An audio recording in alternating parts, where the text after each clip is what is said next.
George Parker. I'd like to stay for a little while with this issue of teacher evaluation and the upcoming termination of some 241 teachers. Here is Jerome in Washington, D.C. Jerome, Hi, how are you're on you? the air. Go ahead, please.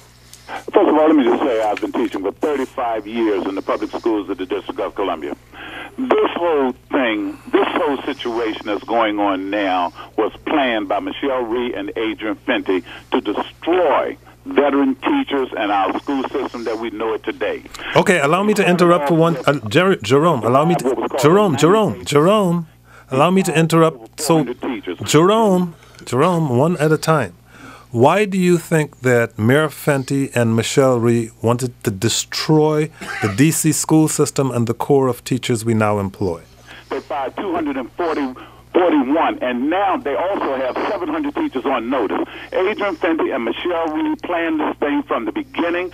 This thing was designed to get rid of veteran teachers, and most veteran teachers are black. I'm not going to say it's a racial move, but it is a move to destroy the livelihood of veteran teachers. Okay. Do you agree with that, Nathan Saunders? I think that Mr. Jerome has a valid point. When you go back to the Chancellor's first master education plan, she clearly indicated 3 years ago that her goal was to remove a significant portion of public school teachers in the District of Columbia without ever having developed an impact at that time. And so it's very clear she is moving towards her goal, and that document clearly speaks for itself. Are you saying when he says a valid point, are you saying he said he didn't want to say racial, but he did say it? He just said he didn't want to say the word. Do you think there's a racial aspect to the dismissals? Well, there obviously is. There is a situation where you have a significant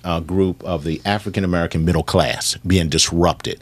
And the African-American community, for so very long, teachers and preachers were revered as leaders in the community. And many of these teachers are in the winter of their careers. They are veteran teachers after serving 30 and 40 years.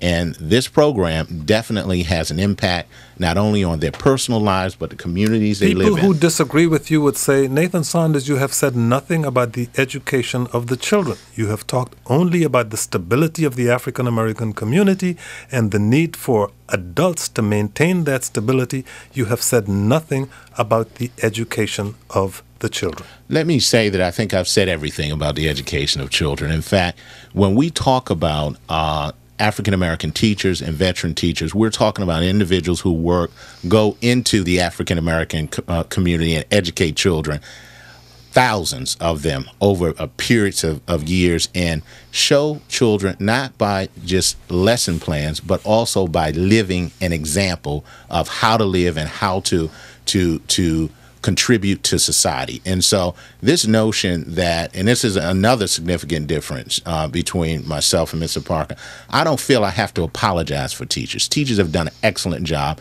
in many regards. When we look at our leaders in this city, whether it's a president of the United States in terms of public school system or chairperson of the city council in Vincent Gray and other members of the city council, there's a history. We've got some good examples of quality public education. Jerome, thank you very much for your call. Our guest